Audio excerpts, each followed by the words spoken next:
cosmoses, they added to this definition cosmos a separate corresponding name. And namely, they named the most holy prime source sun absolute itself, protocosmos. Each newly arising second-order sun, with all its consequent definite results, they called Defterocosmos. Third-order suns, i.e. those we now call planets, they called Tritocosmos. The smallest, relatively independent formation on the planets, which arose thanks to the new inherency of the fifth stopender of the sacred Heptaparaparshanach, and which is the very smallest similarity to the whole, was called microcosmos. And finally, those formations of the microcosmos, and which also became concentrated on the planets, this time thanks to the second-order cosmic law called mutual attraction of the similar, were named tetartocosmoses. And all those cosmoses, which together compose our present world, began to be called the megalocosmos. And then also our cherubim gave names, also existing until now, to the emanations and radiations issuing from all these cosmoses of different scales, by means of which the process of the most great cosmic trogo-autoegocrat proceeds. 1. The emanation of the most holy sun absolute itself they called, as I've already told you, Theomert Malogos, or Word God. 2. The radiation of each separate second-order sun, Mentekith Zoin. 3.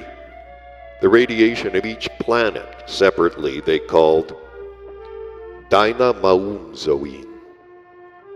4. That given off by the microcosmoses they called Photooin Zoin. 5. The radiations issuing from the tetartocosmoses they called Chanbledzoin. 6. The radiations of all the planets together of any solar system they called Astroluolucizoin. 7. The common radiations of all the newly arisen second-order suns taken together they called Polorotheopal. And all the results issuing from all the cosmic sources, great and small, taken together, were also then named by them the common cosmic Ansan Baluiazar.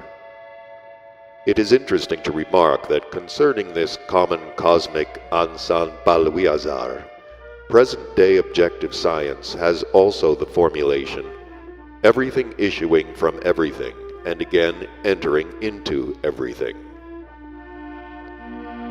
Independent names were then given also to all the, as they are called, temporarily independent crystallizations, arising in each of the innumerable cosmoses by the evolutionary and involutionary processes of these fundamental sacred laws. I shall not enumerate the names of the large number of these independent centers of gravity, which become crystallized in all separate cosmoses, but shall indicate only the names of those definite center of gravity active elements, which become crystallized in each separate cosmos, and which have a direct relation with my following elucidations, and namely, those which are crystallized in the presences of the tetartocosmoses, and have such a temporarily independent center of gravity. In tetartocosmoses, the following names were given to these independent arisings. 1. Protoehari. 2. Defteroehari. 3. Tritoehari. 4. Tetartoehari. 5. Peanjoehari. 6. Exioehari. 7. Rezulzarian.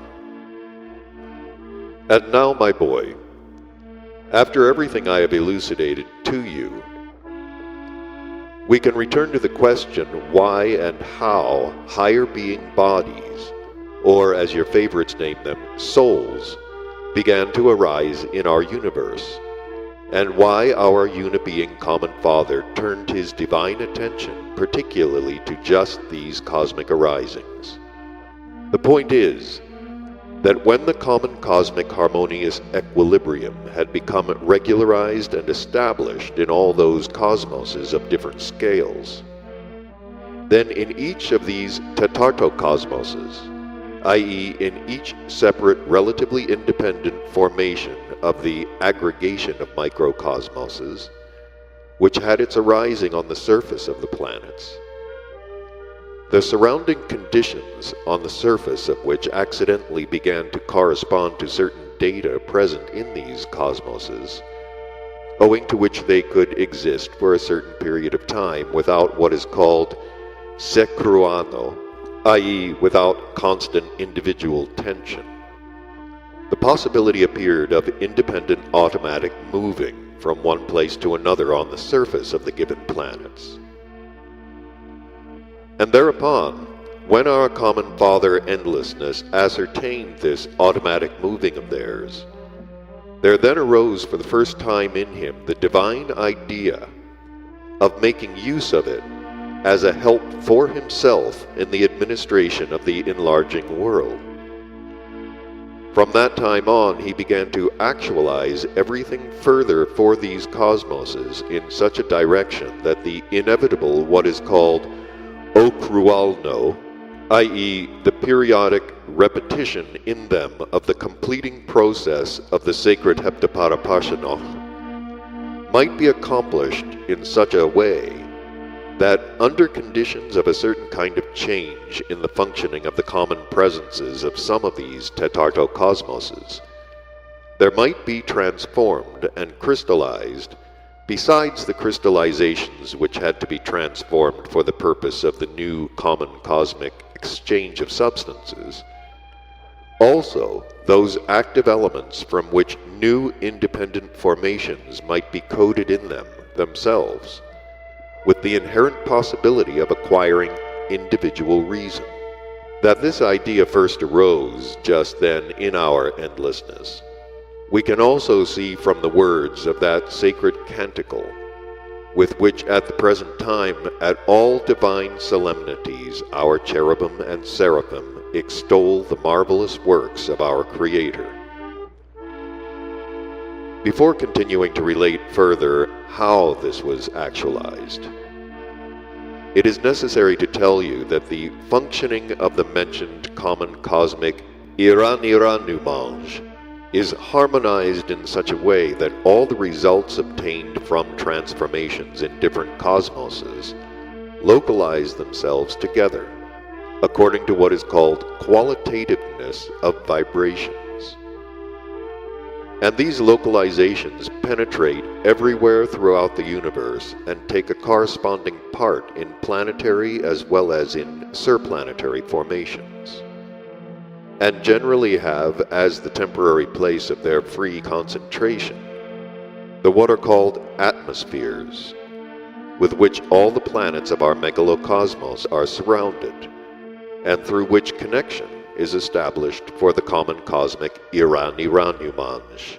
And so, the further results of this divine attention in respect of the mentioned tetartocosmoses consisted in this, that during their serving as apparatuses for the most great cosmic Trogoautoegocrat, the possibility was obtained in them that from among the cosmic substances transformed through them, both the needs of the most great common cosmic sacred Trogoautoegocrat, as well as for the supply of substances expended by them for the process of their own existence, and composed exclusively of cosmic crystallizations which are derived from the transformations of that planet itself, on which the given tetartocosmoses arose, such results began to be